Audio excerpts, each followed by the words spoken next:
Bench. अस्सलाम वालेकुम जी, आप देख रहे हैं कॉट बिहाइंड। मेरे साथ राशिद लतीफ़, पाकिस्तान के साबिक कप्तान, रोजे से थे आज सुबह और बस तगो-दौ में लगे हुए थे कि किसी तरह Zoom.us ठीक हो जाए। और हमने एक बंदा अमेरिका में सुबह-सुबह उठा के रखा हुआ था, लेकिन हमारा Zoom उस वक़्त काम किया नहीं। बट हमारे टेक्नीशियन टेक्निकली, स्ट्रेटेजिकली बड़े स्मार्ट हैं। हमारे कोच हैं राशिद लतीफ़ साहब, डायरेक्टर, प्रोड्यूसर, तो उन्होंने अब सेट कर लिया। इस वक़्त जी मैंने राशिद को बड़ा कहा, मैं कहा यार राशिद प्रोग्राम तो हम करते हैं, लेकिन इसका नाम ना बदलना पड़ जाए, ज़ख्मी चैनल ना रखना पड़ जाए। ज़ख्मी चैनल से ज़ख्मी शेर। बट एनीवेज़ आज हमारे साथ जो, मैं तो उसको लड़का ही कहूँगा, बच्चा हमारा, वो मौजूद है हमारे साथ। 33 साल की उम्र में अभी तक उसको ये नहीं पता कि वो रिटायर्ड है, वेटरन है, पोटेंशियल है या नहीं है।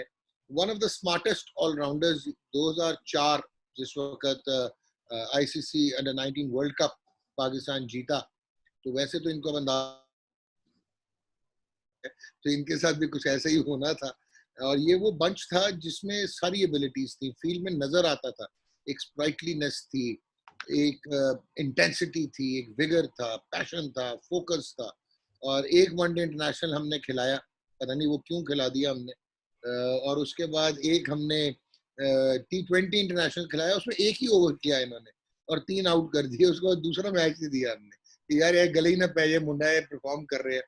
सो आउटस्टैंडिंग ऑलराउंडर आप कह सकते हैं। Initially right arm leg break bowler, और जिसमें आप ये कह सकते हैं कि बहुत आला गेंद करता था और लेंथ बहुत अच्छी थी, आउट करने की एबिलिटी थी।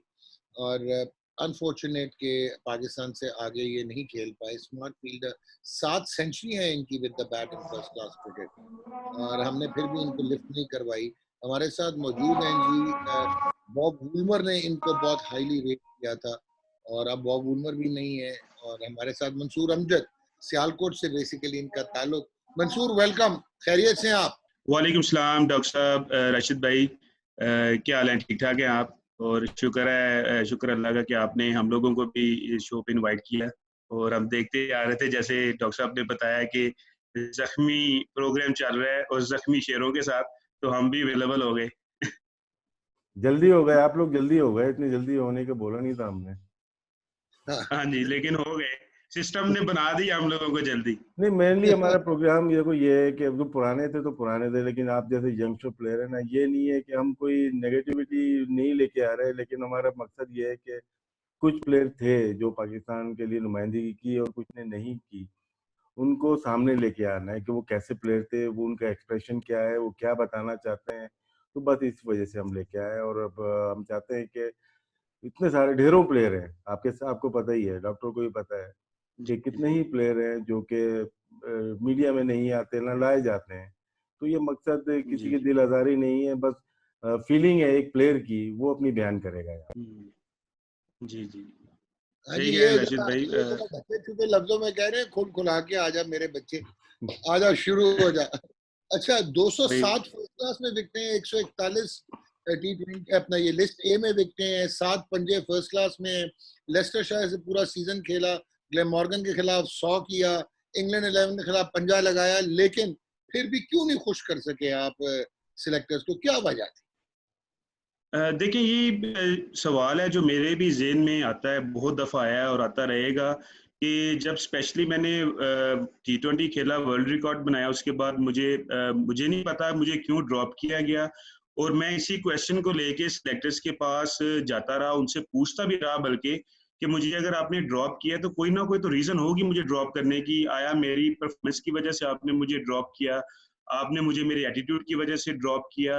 या किसी भी कोई ऐसी प्रॉब्लम मुझे बताएं ताकि मैं अपने आप को इम्प्रूव कर सकूं, जो आपको नजर आई कि मेरे में इस चीज की कमी थी। क्योंकि मैं उन प्लेयर्स में से था जो पाकिस्तान की क्रिकेट के साथ 2000 से अटैच था, फ्रॉम अंडर 15। और अंडर 15 से लेके मैंने 2008 तक पाकिस्तान की सारी क्रिकेट खेली, जिसमें मैंने अंडर 19 भी खेली, जिसमें मैंने पाकिस्तान ए के ऑल टुगेदर 20 टूर्स मैंने खेले, होम एंड अवे। और उसके अलावा ये जितने भी मैंने टूर्स खेले, हाँ जी, ऑलमोस्ट 20 मैंने टूर्स किए हैं जो होम एंड अवे। मतलब अगर मैं नहीं गया पाकिस्तान की टीम के साथ किसी जगह पे, तो वो सिर्फ न्यूजीलैंड एक ऐसा कंट्री था, अदरवाइज उसके अलावा जितनी भी क्रिकेट होती है मैंने पाकिस्तान के साथ ट्रेवल किया। हांगकांग सुपर सिक्स तक खेलने के लिए गए। तो मैंने उनसे ये क्वेश्चन किया कि जी मुझे बताएं, मैंने आप लोगों ने मेरे ऊपर बड़ा पैसा इन्वेस्ट किया हुआ है, तो मेरा पे ऑफ करने का टाइम है, अगर मैं पाकिस्तान के लिए कुछ करूं।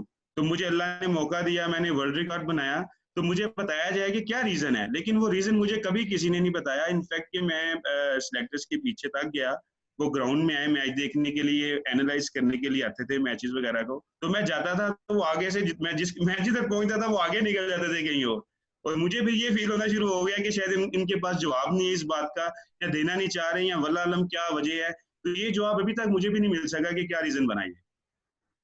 राशिद भाई, आपसे मंसूर के हवाले से एक चीज पूछना चाहूंगा कि अगर आपने अंडर 15 से एक प्रोडक्ट में इतना सारा इन्वेस्ट कर दिया कि आपने 20 होम एंड अवे टूर्स में उसको पार्ट रखा, अंडर 19 वर्ल्ड कप्स में भेजा और उसको आपने खिलाया और उसने परफॉर्म किया, इवन वनडे जो ये खेला था श्रीलंका के अगेंस्ट एशिया कप में, ही टुक 1 for 44 10 ओवरों में, और फिर आपने वर्ल्ड रिकॉर्ड ब्रेकिंग एक परफॉर्मेंस होगी, 3 आउट कर दिए पहले ही ओवर में T20 इंटरनेशनल।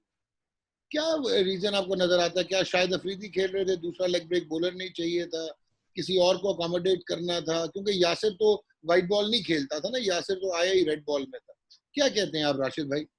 देखिए डॉग, इसमें किसी के खेलने ना खेलने की कोई ऐसी बात नहीं है, क्योंकि आप ग्रूम कर रहे थे इनको। एज ए मेन प्लेयर नहीं था। जब आप टूर कराते हैं किसी यंगस्टर को, उसको आप डेवलप कर रहे होते हैं। तो मंसूर का भी यही लगता है कि इनको ग्रूम किया जा रहा था फ्यूचर के लिए। और भी प्लेयर हैं जिनको ग्रूम किया गया, लेकिन एक एक मैच, दो दो मैच खिलाए। साद नसीम की शायद मैं मिसाल जी जी परफेक्ट है जो दोनों की। उसने भी लास्ट इनिंग में 63-64 रन किए, उसके बाद वो इंटरनेशनल क्रिकेट नहीं खेला। तो मंसूर को जैसे शाहिद की आपने बात की ना, शाहिद तो 2016 में तकरीबन 15 में छोड़ गया ना। वो तो 5 साल हो गए शाहिद को भी छोड़े हुए। इनकी उम्र अगर 33 है तो 28-29 की उम्र में इनको खेलना शुरू कर देना चाहिए था। कि अगर हफीज बॉलिंग बॉलिंग नहीं कर रहे थे और सईद अजमल चले गए थे, तो वो एक्शन की वजह से शाहिद अफरीदी ने अपना रिटायरमेंट ले ली थी, तो वहां तो जगह बनती थी।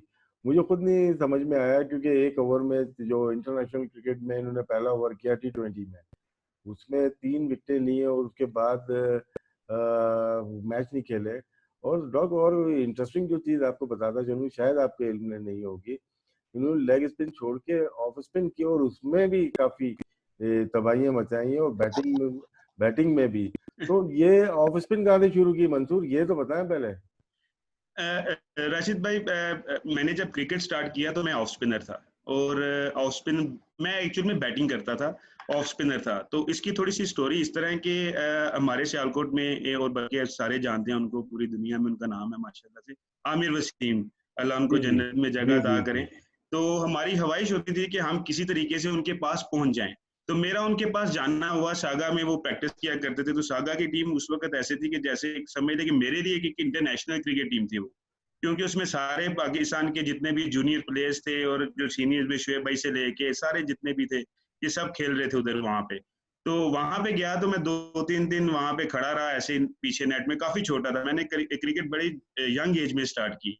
तो एक दिन उनका मेरे पे नजर पड़ी, क्योंकि उन दिनों में ना बहुत ज्यादा लड़के नेट के ऊपर आया करते थे, 50 से भी ज्यादा होते थे, पीछे लाइनों में खड़े होते थे। तो मैं भी उनमें से एक खड़ा था, बहुत छोटा। तो 3-4 दिन बाद उनकी मेरे पे नजर पड़ी, मुझे कहते हैं कि मैं तुम्हें रोज देखता हूँ, तुम आते हो यहाँ पे इतनी गर्मी में, तो तुम्हें नहीं आना चाहिए, तुम छोटे हो, तुम स्कूल जाया करो, तुम बड़े होगे फिर आना। तो मैंने कहा नहीं, मैंने क्रिकेट खेलना मैं आया हूँ, मैंने यहाँ पे कुछ ना कुछ करना है। तो उन्होंने पूछा क्या करते हो, मैंने कहा मैं बैटिंग करता हूँ।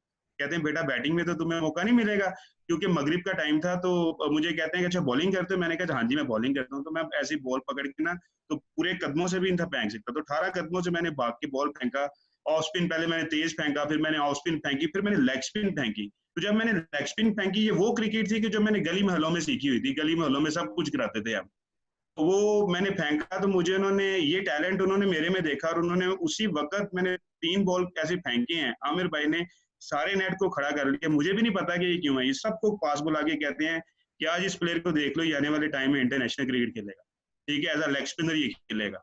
तो मेरे अंदर ये जो लेग स्पिन का था एलिमेंट, ये सारा उन्होंने मुझे देखा, और उन्होंने ये कंप्लीटली उन्हीं ने मुझे मतलब इसके ऊपर लेके आए। तो मैं लेग स्पिनर बना। ऑफ स्पिनर भी ऐसे हुआ कि मैं इंजर्ड हो गया। इंजरी जो स्पिनिंग फिंगर थी, ये टू मच हार्डवर्क मैंने यंग एज में करना शुरू कर दिया, तो मेरी ये लिगामेंट्स फट गए। तो फिर मुझे सर्जरी का डायग्नोज किया गया लेटर ऑन। तो सर्जरी में मुझे बताया गया कि मतलब ये इसके जो चांसेस हैं ठीक होने के वो बहुत कम है। तो फिर मैंने अपने भी कुछ डॉक्टर से पाकिस्तान में भी बात की कि मुझे सर्जरी करवानी चाहिए, नहीं करवानी चाहिए। तो उन्होंने कहा कि ऑलरेडी चांसेस कम है कि ये ना हो कि और मजीद कोई मसला बिगड़ जाए। जिन जिन लोगों ने ऑलरेडी सर्जरी करवाई है वो कुछ बेहतर नहीं हुए, तो फिर मैंने छोड़ दिया ऐसे ही।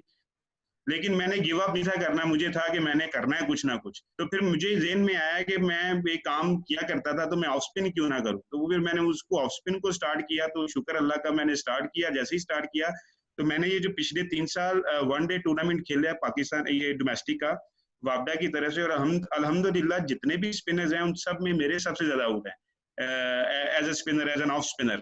तो बस अल्लाह का शुक्र है कि बस गिव अप नहीं किया। मेंटली मैं वो रहा कि मैंने करना है और मैंने ये किया, डिलीवर किया। अच्छा मंसूर, कहीं ये वजह तो नहीं है कि आपको लिया गया कि यार पहले ये लेग स्पिनर था, फिर he has started focusing on batting, अब ये ऑफ स्पिनर बन गया है, तो यार ये एक मेन स्ट्रीम प्लेयर नहीं है, कहीं ये तो नहीं सिलेक्टर्स के दिमाग में घूमता?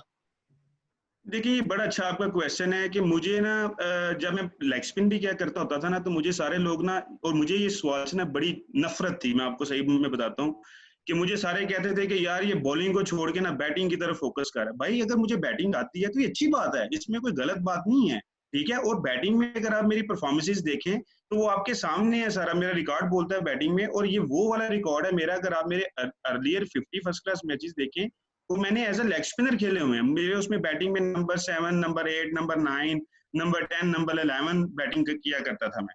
लेकिन मुझे आता था एक काम, तो मैं कहता था कि यार अगर मुझे ये काम आता है तो आप क्यों नहीं मेरे से बेनिफिट लेते। आपको मेरे से बेनिफिट लेना चाहिए। मैं टीम वालों को कहता था कि मैं रेडी हूँ, हर पोजीशन पे खेलने के लिए रेडी हूँ। यहाँ तक कि जो मेरा डेब्यू फर्स्ट क्लास 100 है वो मेरा एज एन ओपनर है, और वो भी उसकी उसके पीछे भी स्टोरी है कि इमरान नजीर वो स्लिप में फील्डिंग कर रहे थे, तो उन्होंने डाइव किया तो उनके ना आर्म के ऊपर स्टिचेस आ गए, रिस्ट के ऊपर सॉरी ना, स्टिचेस आ गए। तो वो एज एन ओपनर उन्होंने ना, हम कराची में मैच खेल रहे थे, नेशनल स्टेडियम कराची में मैच था, तो घास वाला पिच था, तो मोहम्मद आसिफ ने उस मैच में 7 आउट किए। तो वो अब दूसरी तरफ से समी भाई खेल रहे थे, तो सारे खेल रहे थे। तो मैं वो नेशनल स्टेडियम में पीछे जाके बैठा, तो जैसे ही मैं अपने शूज उतार रहा हूँ, बॉलिंग करके हम आए, लंच के बाद हमने ऑल आउट कर दिया, तो मैंने शूज उतारे तो मुझे ना अंदर से आवाज है कि कोई भी ओपन करने के लिए तैयार नहीं हो पा रहा था, सारे अपने अपने नंबर्स पे थे। तो मुझे जब ये सुनने में आया कि कोई भी ओपनर नहीं जा रहा, तो मेरे लिए एक किस्म का, मैं बड़ा खुश हुआ। तो मैंने जाके बोला कि मैं ओपन पे चला जाऊं। तो उन्होंने बोला हाँ चले जाओ, तुमने जाना है तो मैंने पैड किए, मैं पैड करके अंदर चला गया और मैंने जाके वहां पे 100 कर दिया, 120-21 कर दिया मैंने वहां पे। तो मुझे बड़ा मतलब खुशी हुई, और सबने बड़ा अप्रिशिएट किया कि यार ये गया है, मतलब जाके इसने खुद कह के गया और जाके 100 कर दिया। तो मुझे ये लोगों की बातें बड़ी तंग करती थी, बड़ी कंफ्यूज करती थी, क्योंकि मुझे लगता था कि मैं जितना अच्छा बैट्समैन हूँ, मैं उससे अच्छा बॉलर हूँ, उससे अच्छा मैं बैट्समैन भी हूँ, और हर कंडीशन पे खेलने वाला बैट्समैन। और अल्लाह का शुक्र है कि मैंने ये प्रूव किया। मतलब डोमेस्टिक क्रिकेट में, इनफैक्ट मैंने पाकिस्तान ए की तरफ से जो क्रिकेट खेली उसमें भी मैंने बैटिंग में बड़ी परफॉर्मेंसेस की। अगर आप मेरा देखें, जिम्बाब्वे के against we were 150 for 6 in Harare, तो वहां पे हम लोग फॉलो ऑन से बच रहे थे। तो मैं अंदर बैटिंग करने के लिए, या मैंने क्विक फायर 99 पे मैं अनफॉर्चुनेटली आउट हो गया, 1 रन मिस कर गया मैं, तो मैंने वहां पे 5-6 छक्के मारे। तो वो हम लोग वहां से फॉलो ऑन से निकल के हमने आगे लीड किया, उसी में वापसी पे साथ ही बॉलिंग आई, मैंने 18 रन दे के 6 आउट कर दिए। तो एक चीज मुझे आती है, तो सारे मुझे ये कहते थे कि तुम बैटिंग क्यों करते हो, बॉलिंग क्यों नहीं करते। तो मुझे ये बड़ी इरिटेशनल क्वेश्चन लगता था हमेशा। डॉक राशिद भाई डॉक बताएं। आपसे सवाल है आपसे।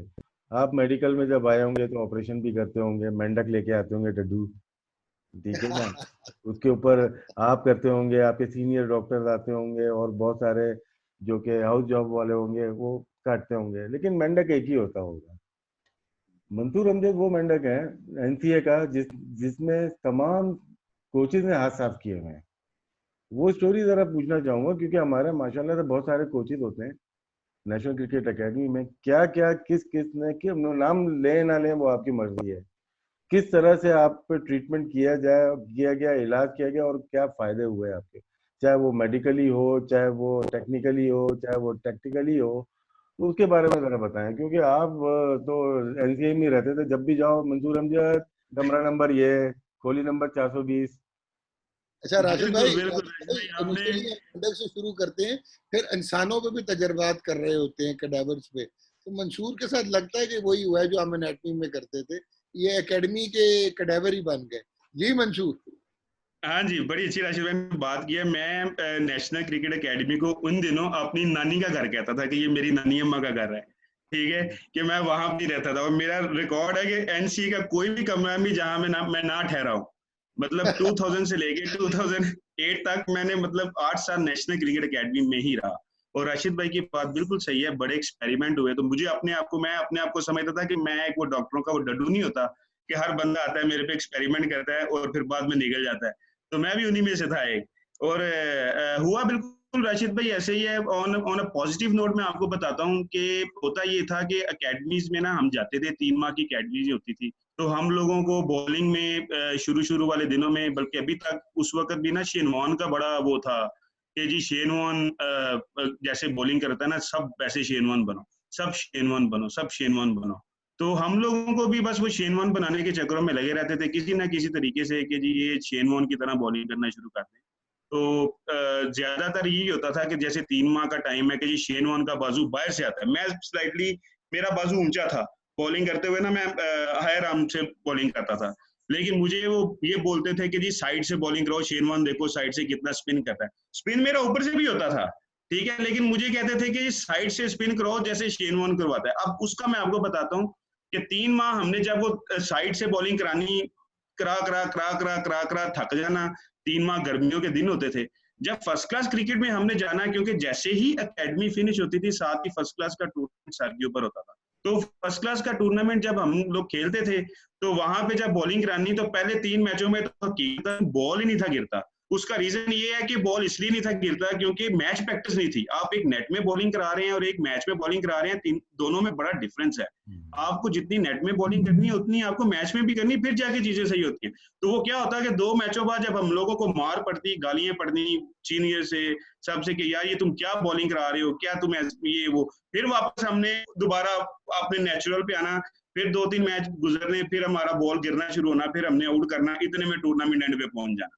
फिर अगले साल अकेडमी जाना, फिर से नहीं, अब शेन वॉर्न को छोड़ के अब पता नहीं कोई और बॉलर आ गया, नील कुंबले की तरह वो सीधा मारना है, या शायद भाई की तरह ड्रिफ्ट करवाना है बॉल को। फिर नई चीज पकड़ ली 3 माह, फिर 3 माह वो काम किया, फिर जैसे ही वो 3 माह फिनिश हुए, फिर फर्स्ट क्लास क्रिकेट में गए।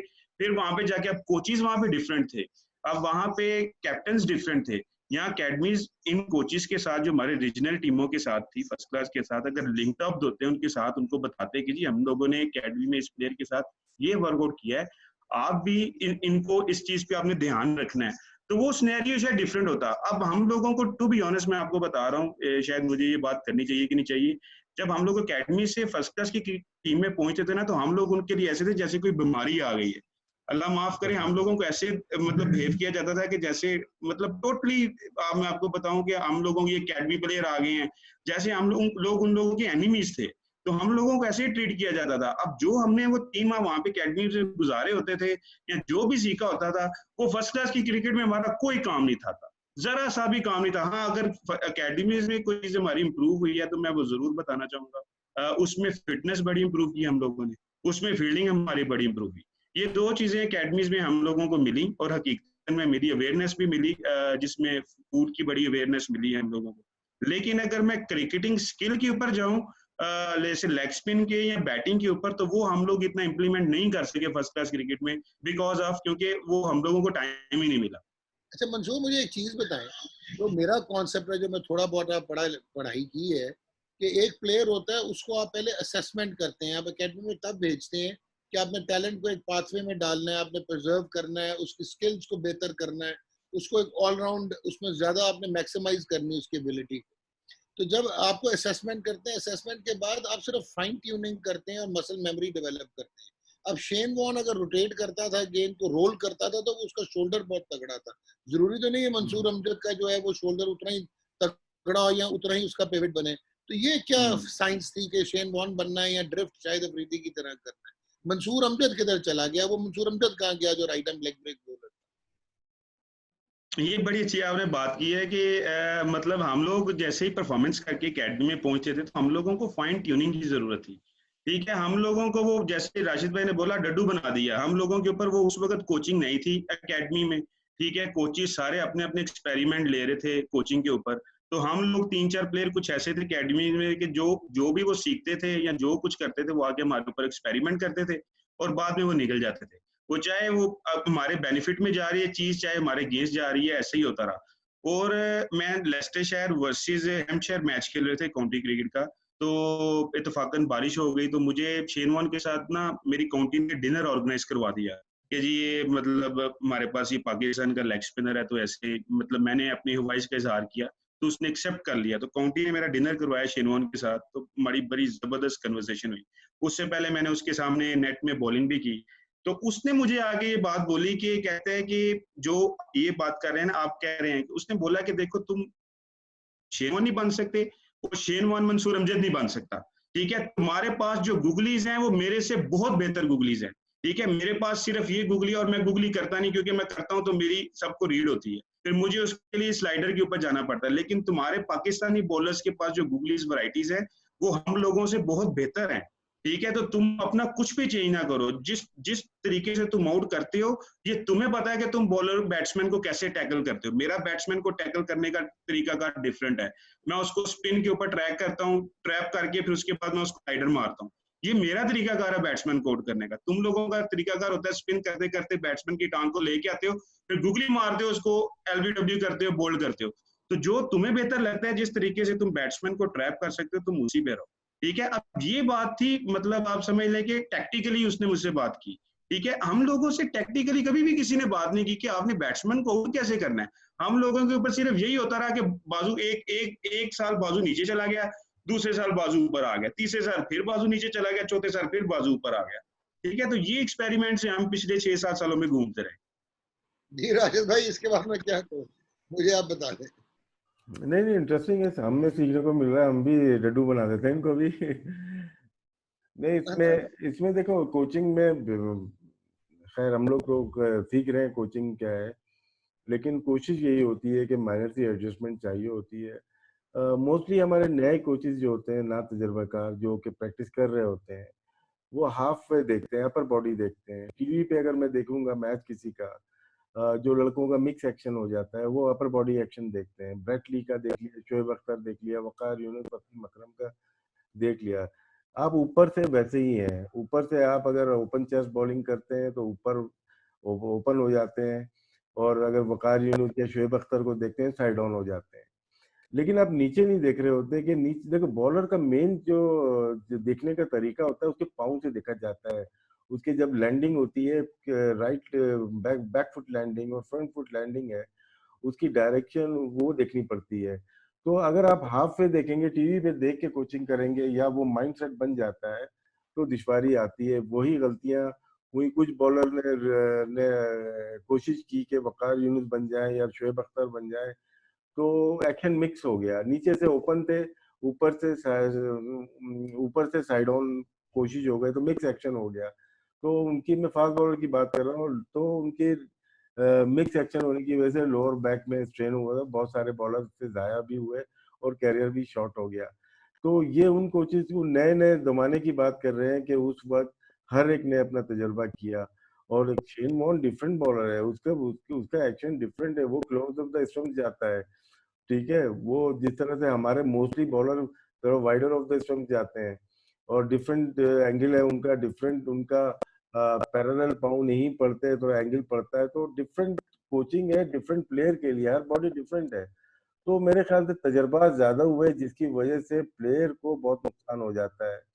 शेन वॉर्न की कॉपी करना इतना आसान नहीं है। देखने में तो आप देख के उसकी कॉपी कर लेंगे, लेकिन आप अपनी फ्लिपर भूल जाओगे, और आप अपनी गूगली भूल जाओगे, क्योंकि उस एंगल से गूगली करना एक बहुत मुश्किल काम होता है। लेकिन मैं ये हैरत हो रही है कि और कोई ऐसा कोच नहीं था जो कि वहां पे जान सके। डायरेक्टर कौन था वो भी देखना पड़ेगा, कि उसने अलाउ कर दिया अपने कोचेस को कि यार आप क्या कर रहे हैं, बच्चे के साथ क्या कर रहे हो। तो ब्लेम फिर इनके ऊपर भी जाता है। देखो, जो प्लेयर को पता होता है मेरी वीकनेस क्या है, अगर आपको पता है मेरी वीकनेस क्या है, मैं किस तरह से इम्प्रूव करूंगा, ठीक है, सुनता जरूर है, लेकिन आर्गुमेंट करता है कोच। अगर गलत बता रहा हूँ किसी को, तो प्लेयर का फर्ज है कि आर्गुमेंट करे मुझे। प्लेयर को पता होता है, लेकिन वो शर्मजूरी या रिस्पेक्ट में अपना करियर को तबाह कर देता है। बहुत सारी मिसालें आपके सामने मौजूद है पाकिस्तान क्रिकेट में। तो मंसूर, जहाँ पे उनकी गलतियां हैं, मैं तो आपकी भी गलती कहूंगा कि आपने क्यों नहीं पॉइंट आउट कराया कि मैं ऐसे बॉलिंग नहीं कर सकता। यार नहीं रशीद भाई, आपका आपका बिल्कुल सही आप कह रहे हैं कि गलती हम लोगों की भी है अंदर। जो चीज़ें हम लोगों को इस वक्त समझ में आई हैं, काश ये उस वक्त समझ में आ गई होती तो शायद इस वक्त सिनेरियो डिफरेंट होता।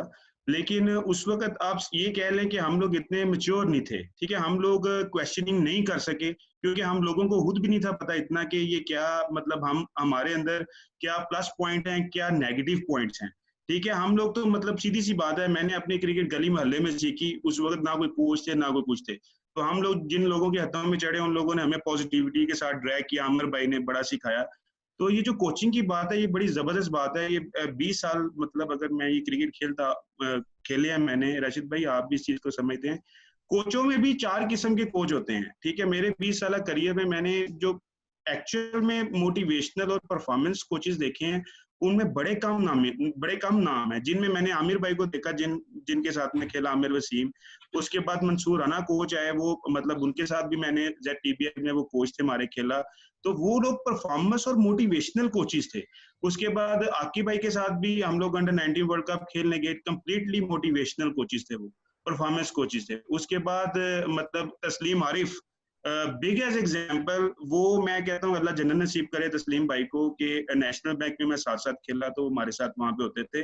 वो सिर्फ बैठते थे, लेकिन उनकी बैठने में खूबसूरती ये थी कि वो प्लेयर को ऐसे उठा के रखते थे कि मतलब गिरने नहीं थे देते। मतलब उनकी सबसे बड़ी क्वालिटी ये थी कि वो हमेशा मोटिवेट करते थे। उसकी मैं आपको एग्जांपल देता हूँ। एक दफा मैं निकल के ना मार के स्टंप हो गया फर्स्ट क्लास के मैच में ना, तो बड़ा इंपॉर्टेंट था, तो मैं बाहर आया तो मुझे हर तरफ से गालियां पड़ रही थी सीनियर्स प्लेयर से, बाकी के बंदों से, कि तुमने ये क्या क्राइम किया, ये क्या तुमने निकल के मार के स्टंप हो गए स्पिनर। तो मेरा हेड बड़ा नीचे था। जब सब ने बोल लिया तो तस्लीम भाई ने मुझे बुलाया अपने पास। तस्लीम भाई ने मेरे कंधे के ऊपर हाथ रख के मुझे बोला, कहते हैं काश ये लग जाती ना तो यार छक्का हो जाना था। अब नेक्स्ट टाइम जब मारोगे तो पूरी मारना, ये अंदर ना रहे। अब तो मैं तस्लीम भाई की ना देखना शुरू हो गया, वो इस किस्म के कोच थे।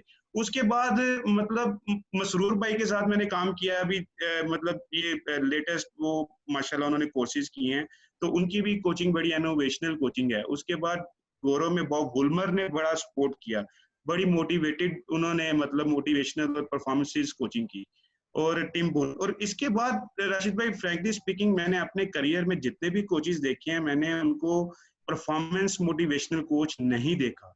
मैंने उनको हमेशा बस यही देखा है कि वो मतलब डिसिप्लिन के ऊपर कुछ कर रहा है, कोई ऑर्गेनाइजिंग की तरफ लगा हुआ है, कौन कितने बजे सो रहा है, कौन क्या कर रहा है, क्या नहीं कर रहा।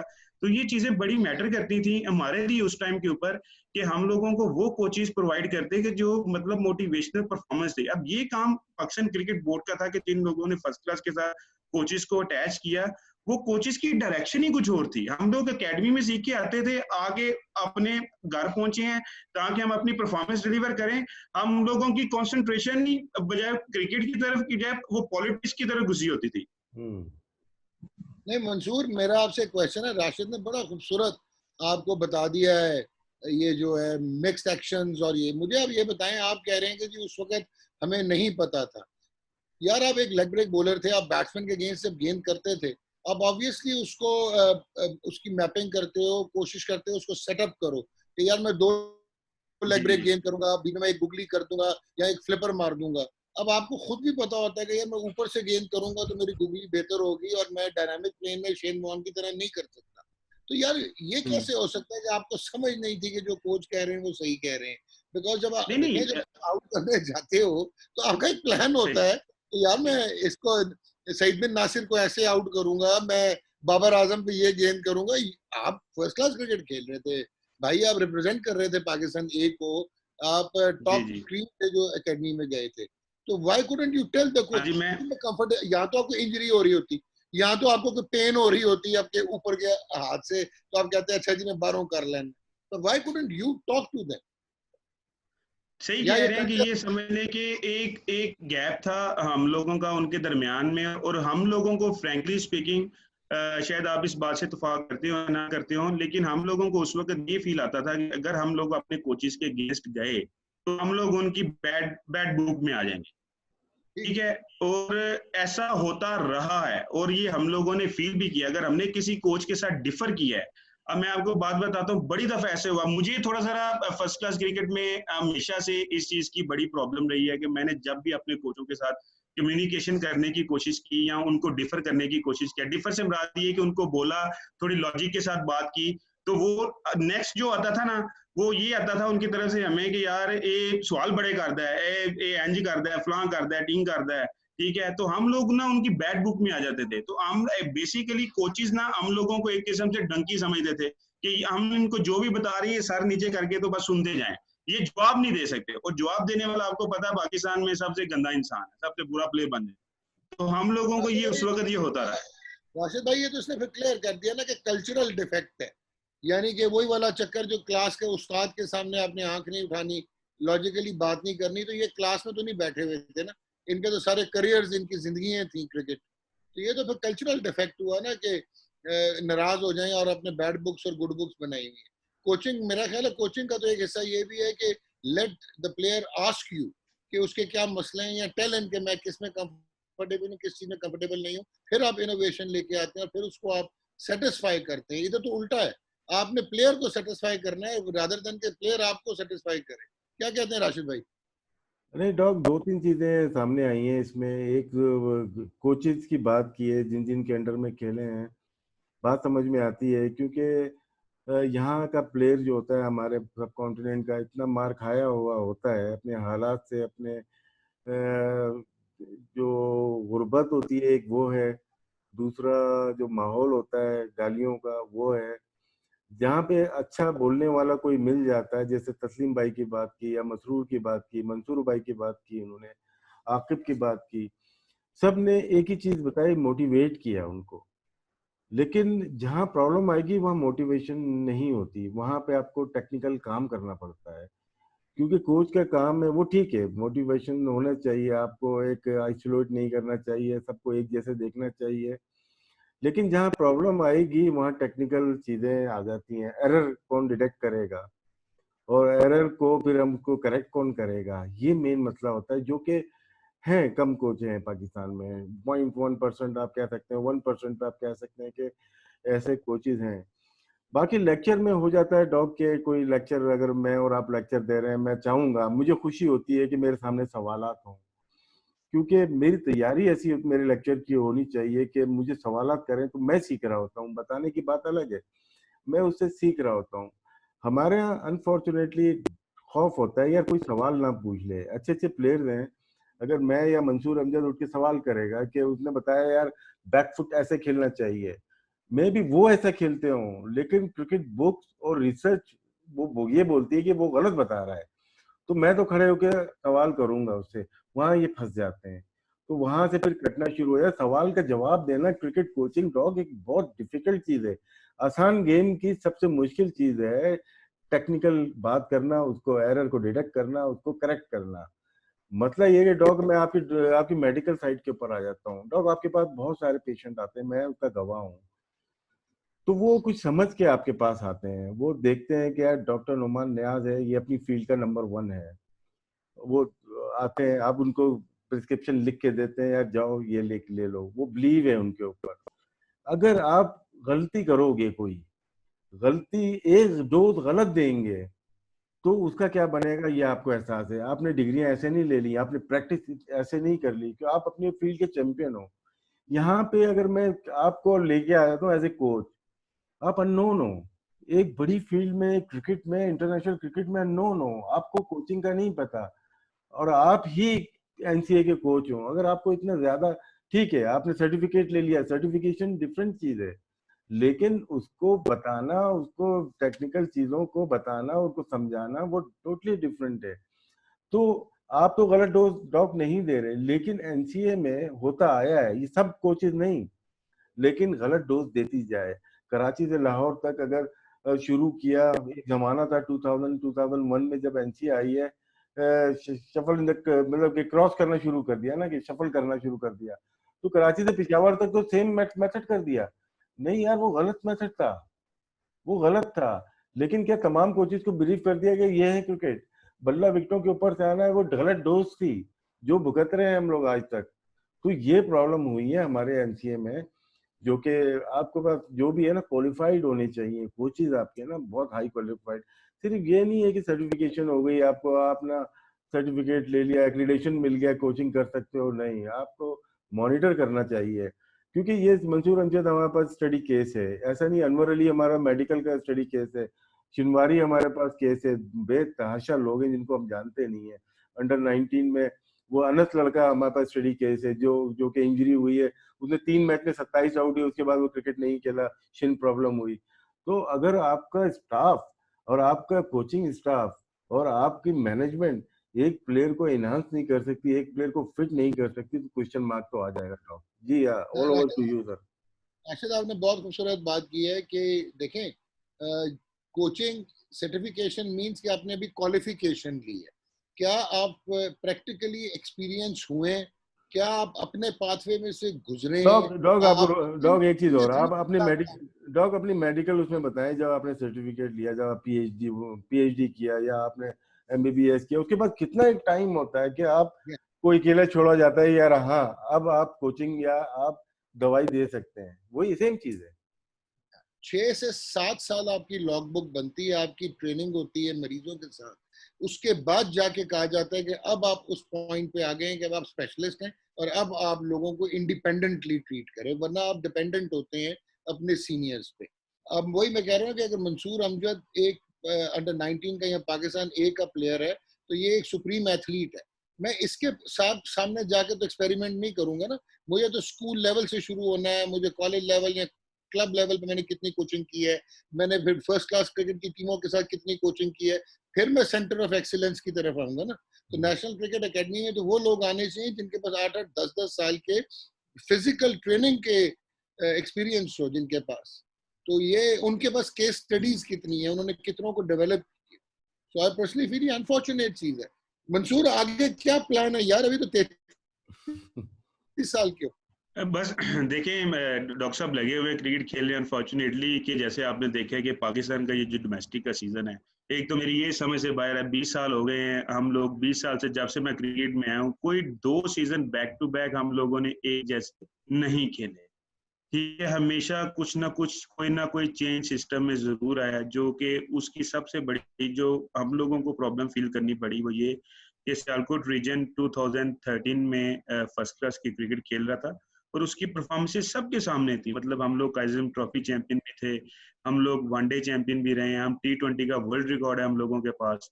ठीक है, फिर अचानक से बताए बगैर हमारे रीजन को इन लोगों ने उसमें ग्रेड 2 में फेंक दिया विदाउट एनी रीजन। कोई रीजन होता है या एक साल पहले आप नोटिफिकेशन करते हो कि जी अगर आपने इस दफा नंबर 8 पे, नंबर 10 पे फिनिश किया तो हम आपको ग्रेड 2 में डाल देंगे। ठीक है, किसी नोटिफिकेशन के बगैर नेक्स्ट सीजन चेंज किया। जब वो हम लोगों के हाथ से, अपने घर की क्रिकेट अपने हाथ से चली गई, और वो उस वक्त गई जब हम लोग अपने पीक टाइम से गुजरे थे। मतलब 25 ईयर से एक्चुअल में, राशिद भाई को भी पता है, आपको भी पता है कि क्रिकेट की समझ तो एक्चुअल में आप 100% कभी भी समझ नहीं लगती, लेकिन जो थोड़ी बहुत आपको 100 में से 5% का क्रिकेट की समझ लगती है वो 25 के बाद ही लगती है। बाकी तो उससे पहले टैलेंट पे खेल रहे होते हैं सारा कुछ। तो क्रिकेट की समझ लगी तो हमारे अपने हाथ से हमारे घर की क्रिकेट चलेगी। फिर हम बैग उठा के 6 साल मैं कभी कहीं धक्के खाता रहा हूँ, कभी कहीं जाता रहा हूँ, कभी किसी टीम का हिस्सा बनने की कोशिश करता रहा हूँ कि यार हम लोगों को खिला लो, हम लोगों को खिला लो, हम लोगों को खिला लो। मंसूर, सियालकोट की आपने बात की, सियालकोट ठीक है, वो जमाना मैंने भी देखा हुआ है जब बड़े रीजन थे जहाँ पे पाकिस्तानी टीम के प्लेयर प्रोड्यूस होते थे। सियालकोट रीजन हो गया, फैसलाबाद रीजन है, कराची की एक टीम हो गई थी, और मुल्तान, एबटाबाद, ये पांचों की पांचों, वो इंटरनल पॉलिटिक्स थी, गवर्निंग बोर्ड के लोग या अपनी मोनोपोली शुरू करनी थी कुछ चंद लोगों को जो आज भी लगे हुए उन्हीं कामों में लगे हुए। लेकिन अगर सियालकोट की बात करते हैं, आपके होते हुए ज्यादा प्रेफर किया गया उसको, विकेट कीपर शकील को शायद ज्यादा वो किया, आदिल मलिक को ज्यादा खिलाया गया। तो उस वक्त अफसोस नहीं होता था आपको यार कि ठीक है वहां पे भी मेरे साथ ज्यादती, मेरे रीजन में भी मेरे साथ ज्यादती? बिल्कुल सही कह रहे राशिद भाई। बड़ा एक्चुअल में, क्योंकि होता क्या था कि हम लोग जैसे ही फर्स्ट क्लास क्रिकेट में परफॉर्म करते थे, फिर उसके बाद वनडे क्रिकेट में भी परफॉर्मेंस करते थे, तो ये फर्स्ट क्लास को भी टीवी के ऊपर नहीं था दिखाया जाता, इसी तरह वनडे क्रिकेट को भी टीवी के ऊपर नहीं था दिखाया जाता। एक वाहिद कंपटीशन था जो T20 था, जो टीवी के ऊपर सारी दुनिया देखती थी। तो जिधर एक्चुअल में हम लोगों को परफॉर्मेंस करने का मौका मिलना चाहिए था, हम लोग वहां पे बेंच पे बैठ के तो वो टूर्नामेंट गुजार देते थे। यहाँ अगर मौका मिलता था तो इस अंदाज से मिलता था कि हम लोग अपना जस्टिफाई भी नहीं कर पाते। मतलब अगर मैं as a leg spinner team में खेल रहा हूँ तो मुझे ओपन पे भेज दिया जाता था कि ओपन पे चले जाओ, जाके तुम ओपन कर लो। और ओपन पे अगर मैं 70 रन भी कर लूंगा, 100 रन भी कर लूंगा, मुझे किसी ने पाकिस्तान टीम में नहीं खिलाना। जब तक मैं बॉलिंग में 4 ओवर करके चाहे 25 रन दे के 2 आउट कर लूं, चाहे 30 रन दे के 2 आउट कर लूं, 3 आउट कर लूं, लेकिन मैं बैटिंग में अगर 80 रन भी कर लूंगा तो मुझे किसी ने नहीं खिलाना। लेकिन हम लोगों के साथ ये ट्रीटमेंट चलता रहा। ये क्यों चलता रहा, ऑनेस्टली मुझे इस चीज का आंसर अभी तक नहीं मिल सका। और बड़ी हमारे लिए मैं बड़ा इसके ऊपर होता था कि मुझे सारी दुनिया कहती थी कि यार जिधर तुम लोगों को, जिधर तुम्हारा परफॉर्मेंस करने का टाइम आता है, उधर तुम्हें मौका नहीं मिलता। और फिर जब हम बोलते थे तो हम बैड बुक में आ जाते थे कि यार ये बोलता है, हमें क्यों नहीं मौका मिलता। या मैं किसी को जाके कहता था कि मुझे मौका दो, ये दो। मौका मुझे दे देते थे, लेकिन उल्टा दे देते थे। बजाय कि मुझे बॉलिंग में मौका देने के, मुझे बैटिंग करवा देते थे। बैटिंग में मैं चाहे 300 रन भी कर दूं 4 मैचों में, मुझे पाकिस्तान टीम में किसी ने एज अ बैट्समैन नहीं खिलाना। तो ये आपकी बात बड़ी अच्छी है, वाकई नहीं मुझे मौका मिला इस चीज का। एक सवाल और डॉग मैं कर लूं, फिर उसके बाद आप कीजिएगा चलिए आप कि करें। MS धोनी आपको, आपके बहुत करीब रहे उस जमाने में जब स्टार नहीं थे, वो स्टोरी तो जरा सुना दो।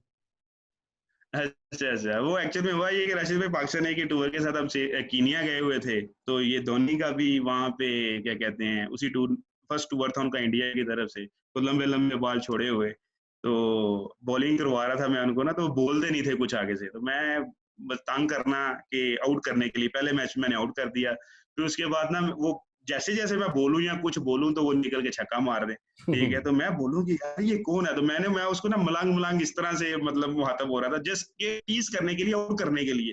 सिचुएशन मैच की ऐसी डेवलप हुई हुई थी कि हम चाह रहे थे कि हम इनको आउट कर ले, फाइनल था हमारा। तो बाद में फिर ऐसे उनके साथ मतलब एक ही होटल में स्टे कर रहे थे। फिर उसके बाद इंडिया हम गए पाकिस्तान ए के साथ, तो वहां पे भी उनके साथ बड़ी अच्छी मुलाकात हुई। तो बड़ी अच्छी हम दोनों की आपस में अंडरस्टैंडिंग हो गई। तो पाकिस्तान आए टूर पे ना, जैसे ही परफॉर्मेंस की उन्होंने, तो पाकिस्तान इंडिया की टीम आई हुई थी, तो मैं साइड मैच खेल रहा था इनके अगेंस्ट। तो हमारी अपनी ही टीम में से किसी ने बोला कि यार ये वो खुद गए एक शर्ट पकड़ के ना, प्लेयर थे कि यार ये इंडियन प्लेयर्स के ना सिग्नेचर करने थे, तो यार वो नहीं करवा पाए तो वापस आ गए। तो इतने में वो धोनी ने ड्रेसिंग रूम से बाहर निकले तो मुझे आवाज दी, क्योंकि उस वक्त वो नए थे टीम में तो किसी को पता नहीं। तो मैं गया उनके पास, बात हो रही, तो वो दोस्त था, उसने देखा कि यार ये इसके साथ कन्वर्सेशन कर रहा है, तो उसने मुझे ला के शर्ट दिया कि यार ये शर्ट साइन करवा। तो मैंने धोनी को शर्ट दी, तो उन्होंने मुझे आगे से बोला, मैं बड़ा सरप्राइज हुआ। मैंने कहा यार ये सचिन वगैरह के, ये इन सब के ना साइन करवा। तो भाई छोड़ इन सबको, तुम ये मेरे साइन पकड़ो और इन्हीं को ले जाओ आगे, तुमने यही देखने है बस। हाय मैं बड़ा हैरान हूँ। कॉन्फिडेंस। अच्छा मतलब मैं ये आपने गोवा में टूर की बात की है जहाँ पे इसने 180 भी कर दिया था और हेलीकॉप्टर शॉट मार मार के लोग लहान कर दिया था। ये कीनिया में ए टीम का टूर था। ए टीम का टूर था, तो उसके बाद आए थे। हाँ जी, उस फाइनल में 180 नहीं था किया, मतलब 100 समथिंग किया था, लेकिन हमने मारा था। अच्छा डॉक्टर साहब, इधर बड़ी मजे की बात है राशिद भाई, ये अब आपको एक और मैं इसमें थोड़ा सा ऐड करता जाऊँ। बड़ी आई एम सॉरी कि इतना मैं टाइम दे रहा हूँ डिस्कशन का। नहीं तो जैसे ही हम लोग अंडर 15 खेले ना, तो मैं पाकिस्तान अंडर 15 को रिप्रेजेंट कर रहा था, तो इंडिया की अंडर 15 को रिप्रेजेंट कर रहे थे ये शेखर धवन, रॉबिन उथप्पा, पीयूष चावला, आरपी सिंह। तो ये इंडिया अंडर 15 को रिप्रेजेंट कर रहे थे, सुरेश रैना। फिर हम लोग अंडर 19 वर्ल्ड कप खेले, तो उसमें भी ये सेम जो हमारा पाकिस्तान का बैच था, इंडिया का भी सेम यही बैच था। ठीक है, और वो हम अंडर 19 वर्ल्ड कप इनसे जीत गए, अंडर 15 भी हम इनसे जीते। और वो पाकिस्तान का फर्स्ट एवर जूनियर कप था जो पाकिस्तान ने 2002 में एशिया कप अबू धाबी में जीता था, फर्स्ट एवर था। इसी तरह वर्ल्ड कप भी अंडर 19 का फर्स्ट एवर वर्ल्ड कप था। फिर हम लोग श्रीलंका गए इमर्जिंग टूर्नामेंट खेलने के लिए, और सेम वही बैच इंडिया का उधर भी था। ठीक है, उसमें ये सुरेश रैना, ये सारे इरफान पठान, ये सब वो थे। फिर उसके बाद हम लोग 2005 में अबू धाबी में हुआ था एफ्रो एशिया कप, अगर आपको याद हो, तो वो भी हम लोग जीते। ठीक है, उस टूर्नामेंट में मैं बेस्ट बॉलर हुआ, और इंडिया की तरफ से ये सारे सेम यही थे, शेखर धवन, ये सारे। अब आप देखें कि हम अगर हमने जूनियर लेवल पे मेरे टाइम के ऊपर 2000 से लेके 2006-7 तक हमने इंडिया के अगेंस्ट कोई तकरीबन आप कह लें कोई 7 कोई कप्स खेले, अंडर 15, अंडर 19 पाकिस्तान ए के। उसमें से एक वाहिद कप था जो इंडिया जीता था, वो कीनिया में था। ठीक है, और बाकी के 5 हम लोगों ने वो कप्स इनको फाइनल्स में लाया, ठीक है। आज वो प्लेयर देखें किधर स्टैंड कर रहे हैं और आज हम लोग देखें किधर स्टैंड कर रहे हैं, कि बोथ आर क्वेश्चन मार्क। क्या खूबसूरत बात की है राशिद, वही बात के अंडर 19 और ए पे आके उसके बाद गायब हो जाते हैं और फिर पर्सनल लाइक और डिसलाइक की नजर हो जाते हैं। इंडिया की क्रिकेट शायद ऊपर इसी वजह से आई कि जो उनके पाथवे से लोग आए, उन्होंने इंफ्रास्ट्रक्चर को डेवलप किया और अपने प्लेयर्स को ट्रस्ट किया और मेरिट को उन्होंने प्रमाण चढ़ाया, तो आज उनके पास टॉप क्लास प्लेयर्स हैं। क्या कहते हैं राशिद? नहीं ठीक है, वो समझ गए। 2000 तक, 2000 तक या 98 99 तक वो भी हमारे तरह ही चल रहे थे, बल्कि हम लोग बहुत आगे थे। लेकिन जब उनके पास पैसा भी आया, ब्रॉडकास्टिंग राइट जिस तरह हैवी होते चले गए, फिर उसके बाद उनकी आईसीएल देख लें, फिर आईपीएल देख लें, वो इन्वेस्टमेंट की है उन्होंने ग्रास रूट पे, फिर समझदारी से की है। अपने सीनियर प्लेयर जितने भी थे, जो सुनील गावस्कर, रवि शास्त्री या कपिल देव, इन्होंने टेक ओवर किया। महेंद्र अमरनाथ चीफ सिलेक्टर रहे। उसके बाद देखें 4 जो इनके टाइकून थे, सचिन तेंदुलकर, लक्ष्मण हो गए, गंगोली, द्रविड़, इन्होंने फिर संभाला दिया कि किस तरह से टीम को, मैनेजमेंट को सही से किया जाए, और उसमें इन्वेस्टमेंट ज्यादा से ज्यादा करते रहे और मेरिट हाई कर दी है। देखिए वहां पे भी बहुत सारे दुबाइयत बहुत है वहां पे जो जुबानें, कल्चर है, रिलीजन है, बहुत ज्यादा है। वहां पे मुश्किलात ज्यादा होंगी। हमारे तो इतनी ज्यादा मुश्किलात नहीं होनी चाहिए, लेकिन एलीट क्लास जिस तरह से रन कर रहा है हमारे पाकिस्तान क्रिकेट को, वो अफसोसनाक है। अपनी मर्जी से अपॉइंटमेंट्स होते हैं, अपनी मर्जी से कैप्टन बनाए जाते हैं, अपनी मर्जी से कोचेस हायर किए जाते हैं, अपनी मर्जी से जो आपके एसोसिएशन या रीजन के कोचेस मनमानी की जाती है।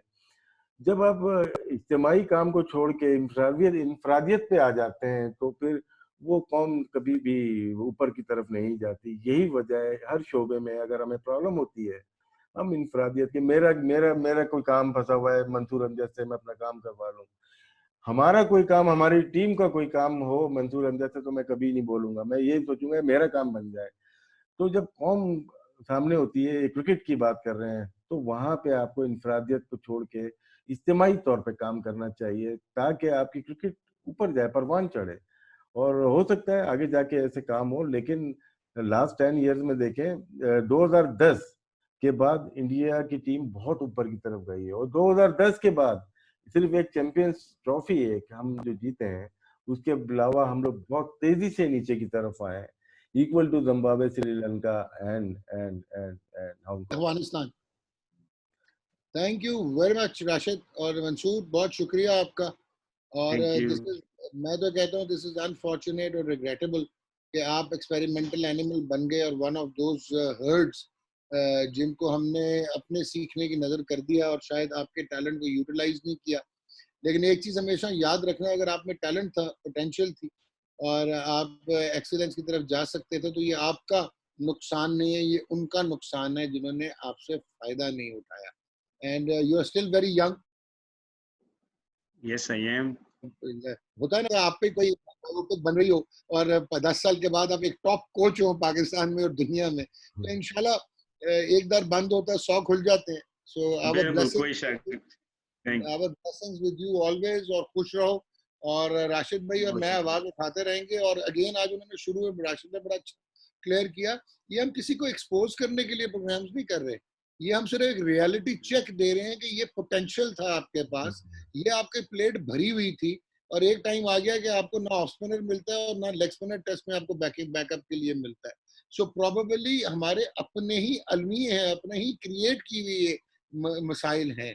तो ये हमारा मकसद है कि रियलाइज करवाना कि यार, और रिकग्नाइज करना उन लोगों को जिनके साथ ज्यादती हुई, डिस्पाइट कि उन्होंने अपनी जिंदगियां दे दी, and you are one of them. बहुत शुक्रिया, आप हमारे हीरो और हमारे हीरो रहोगे, और वर्ल्ड रिकॉर्ड कोई नहीं ले सकता। डेब्यू पे 1 ही ओवर की और 3 आउट कर दिए। Thank you Mansoor, thank you very much.